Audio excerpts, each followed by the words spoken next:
Македонија беше денес сведок на уште едно апсурдно, веќе видено сценарио на диктаторскиот режим на Никола Груевски по теркот на неговиот идеолог Слободан Милошевиќ. Тотално е безсмислено партиски војници на ВМРО ДПМН да се обидуваат да го пренасочат вниманието од проблемите на луѓето и неспособноста на оваа влада да ги решава нивните проблеми. Денеска ВМРО ДПМН ги извади учителките, вработените во администрацијата, партиските војници од скопските јавни предпријатија и општинската администрација од натрешноста.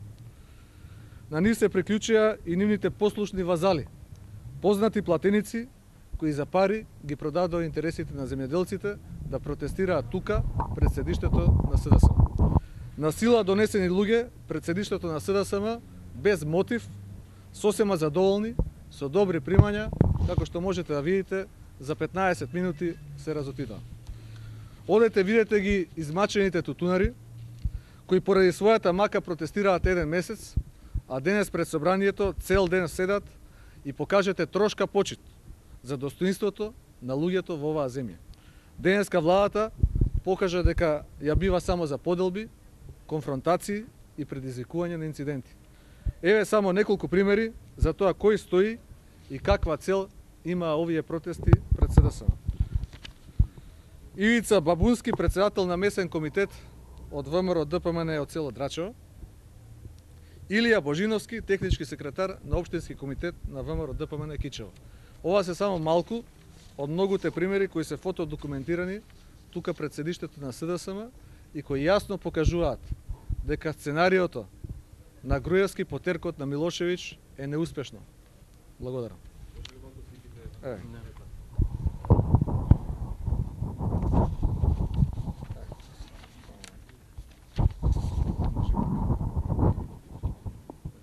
Дали успевате нешто?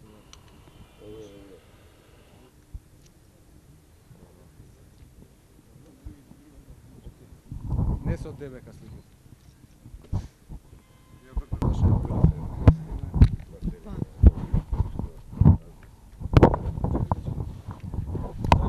Дали имавте најави евентуални дека може да се случи да сакаат да влезат на сила во вашето седиште и дали имавте соработка со полицијата да тоа биде спречено? Ние, согласно законот, веднаш по добиените информации, значи некаде пред 24 часа, ја известивме полицијата дека луѓе ќе се собираат тука пред партија и полицијата се постави тука пред партија. Она што можам да им го порачам на сите оние кои имаат намера вакви работи во иднина да прават, нека не се шалат. Со 1000-1500 луѓе донесени од цела Македонија нема да го уплашат СДСМ. Ризикуваат многу, пред се ризикуваат демократијата и слободата во Република Македонија. Ние сме спремни да одговориме пропорционално. Што значи тоа пропорционално? Тоа значи така како што заслужуваат.